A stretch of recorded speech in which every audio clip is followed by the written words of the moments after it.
Time is running out, artinya kita sedang kehabisan waktu. Mari kita baca di dalam Roma pasal 13 ayat yang ke-11. Hal ini harus kamu lakukan karena kamu mengetahui keadaan waktu sekarang, yaitu bahwa saatnya telah tiba bagi kamu untuk bangun dari tidur, sebab sekarang keselamatan sudah lebih dekat bagi kita daripada waktu kita menjadi percaya. Dalam Alkitab The Living Bible ditulis, another reason for right living is this. Alasan untuk kita hidup benar yaitu you know how late it is. Saudara tahu betapa waktunya sudah larut, sudah semakin habis. Time is running out. Waktu sudah semakin habis. Wake up, bangun. For the coming of the Lord is nearer now than when we first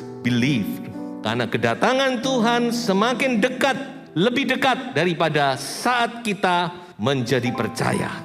Nah, saudara-saudara, apakah kita sadar bahwa kita sedang kehabisan oksigen?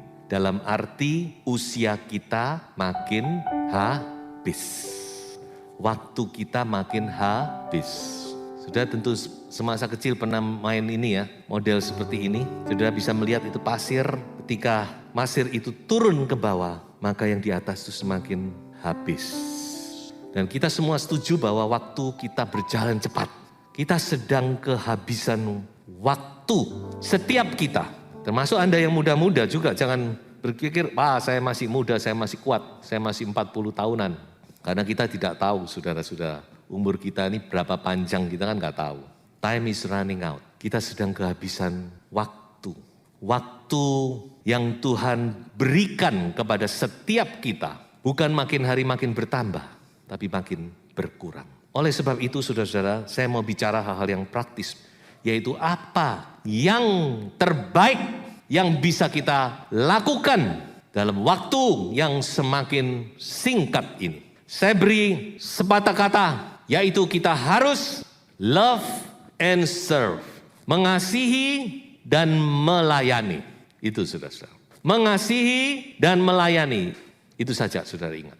Nah, ada 3 hal bagaimana kita harus mengasihi dan melayani. Yang pertama, yaitu kita harus love and serve the Lord. Kita harus mengasihi dan melayani Tuhan. Mari kita baca Ulangan pasal 6 ayat yang ke-5. Kasihilah Tuhan Allahmu dengan segenap hatimu dan dengan segenap jiwamu dan dengan segenap kekuatanmu. Saya rasa tidak ada yang lebih baik daripada mengasihi dan melayani Tuhan. Tidak ada yang lebih utama dalam hidup kita daripada kita mengasihi dan melayani Tuhan. Ada satu quote yang terkenal dari seorang yang bernama C.T. Studd. Dia berkata begini loh, only one life will soon be past. Only what's done for Christ will last.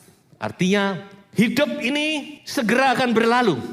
Tapi apa yang kita lakukan untuk Kristus, itulah yang akan survive, yang akan bertahan sampai selama-lamanya. Hidup yang singkat ini saudara-saudara akan segera kita lalui.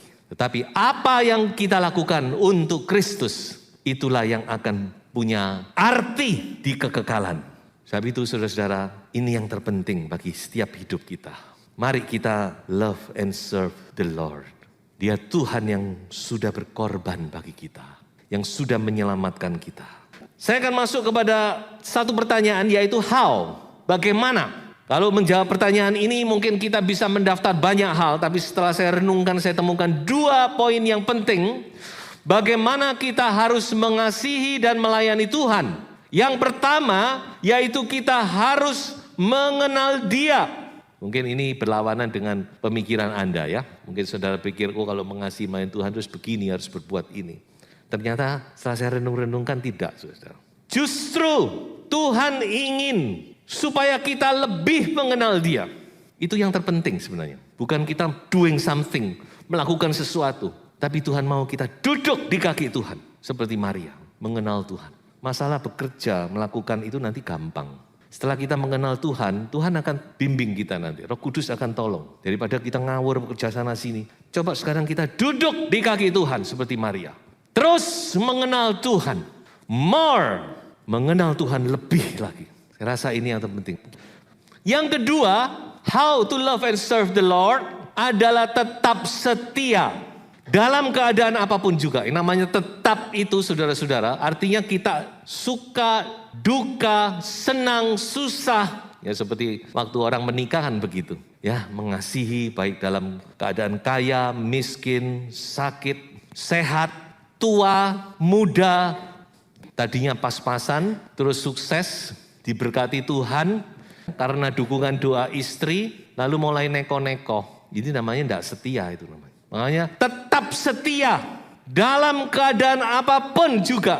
Ini komitmen. Jadi kalau saudara menikah, perhatikan mungkin yang muda-muda, Anda itu masuk dalam perjanjian, dalam sebuah komitmen.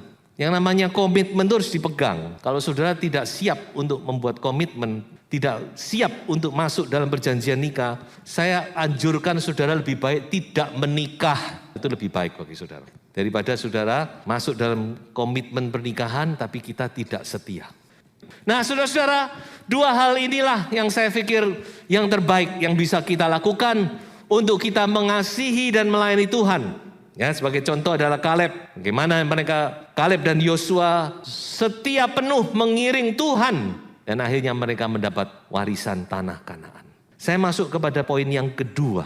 Yaitu kita harus love and serve your family. Mari kita baca ayat yang pengkhotbah 99, 2, 3. Nikmatilah hidup dengan istri yang kau kasihi seumur hidupmu yang sia-sia, yang dikaruniakan Tuhan kepadamu di bawah matahari. Karena itulah bahagianmu dalam hidup dan dalam usaha yang engkau lakukan dengan jerih payah di bawah matahari.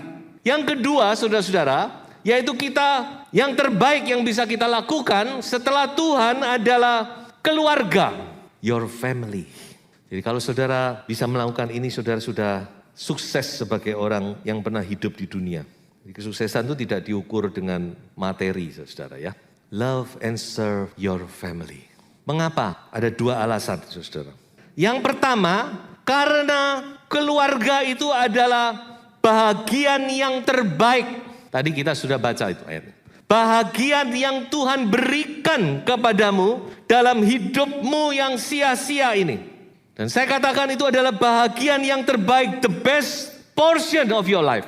Jadi jangan saudara take it for granted. Jangan saudara anggap biasa. Kalau saudara diberi keluarga, berkeluarga, punya istri, termasuk juga punya suami, bahkan diberi putra-putri. Saudara jangan anggap itu biasa. Itu berkat itu saudara. Bahkan berkat yang terbaik. Jadi saudara berkat-berkat yang lain itu baik. Tapi keluarga adalah the best. Bagian yang terbaik. Berkat yang terbaik yang pernah Anda terima dari Tuhan adalah your family. Jadi inilah alasan mengapa kita harus mengasihi dan melayani keluarga kita. Yang kedua, saudara-saudara, karena itu adalah investasi yang terbaik, the best investation yang pernah Anda buat dalam hidupmu. Ketika Anda mengasihi dan melayani keluargamu. Mengapa saya katakan demikian? Karena kita semua tidak akan terus kuat, kan? Siapa di sini yang berpikir saudara akan, mungkin saudara sekarang lagi kuat-kuatnya orang ya. Tapi saya mau beritahu, saudara tidak akan terus seperti ini. Saudara tidak akan terus kuat. Satu saat Anda akan menjadi lemah. Satu saat Anda akan menjadi tua. Satu saat Anda akan sakit. Karena itu memang manusia gitu. Seng lao ping se.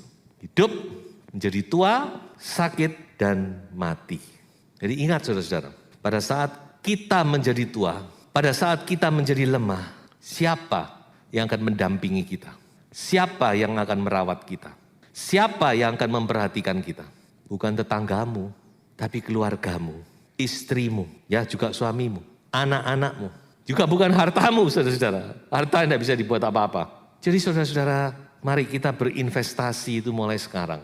Kalau saudara mau investasi yang terbaik, inilah tempat Anda berinvestasi, yaitu dalam keluargamu. Love and serve your family. Dan saya masuk kepada poin yang terakhir, poin yang ketiga, yaitu love and serve others. Mari kita baca Efesus 2 ayat 10. Karena kita ini buatan Allah, diciptakan dalam Kristus Yesus untuk melakukan pekerjaan baik yang dipersiapkan Allah sebelumnya. Ia mau supaya kita hidup di dalamnya. Kita diciptakan dalam Kristus Yesus untuk melakukan pekerjaan baik. Ingat ini saudara, kita dilahirkan baru, kita menjadi anak-anak Tuhan untuk menjadi berkat, untuk melakukan hal-hal yang baik bagi sesama kita. Sebab itu saudara jangan lupa, ini juga salah satu kewajiban anak Tuhan, yaitu love and serve others. Ada dua alasan penting mengapa kita harus melakukan ini. Yang pertama saudara-saudara, yaitu itulah arti hidup. Bahkan saya katakan, disitulah letak kebahagiaan hidup kita. Jadi arti hidup, letak kebahagiaan hidup itu bukan pada apa yang kita miliki, pada apa yang kita kumpulkan, tapi pada apa yang kita bagikan. Sebab itu kita harus belajar, saudara, berbagi. Makin diberkati kita harus makin berbagi. Apalagi sekali lagi kita sedang running out of time. Kita sedang kehabisan waktu. Biarlah Tuhan kasih kita hikmat untuk kita melakukan hal ini. Yang kedua, saudara-saudaraku, mengapa? Yaitu karena ada upah, ada reward. Baik di dunia ini maupun di dunia yang akan datang. Jadi Tuhan berkata bahwa kita akan diupai. Kita akan mendapat upah dunia sekarang ini dan juga yang terpenting di dunia yang akan datang. Saya rasa dua alasan ini sudah sangat kuat untuk kita love and serve others. Dan saya akhiri dengan sebuah ayat. Mari kita baca 1 Petrus pasal 1 ayat 22. Karena kamu telah menyucikan dirimu oleh ketaatan kepada kebenaran, sehingga kamu dapat mengamalkan kasih persaudaraan yang tulus ikhlas. Hendaklah kamu bersungguh-sungguh saling mengasihi dengan segenap hatimu. Akhir kata dari firman Tuhan, mari kita lebih sungguh-sungguh lagi mengasihi Tuhan, mengasihi keluarga, mengasihi sesama. Tuhan Yesus memberkati. Haleluya.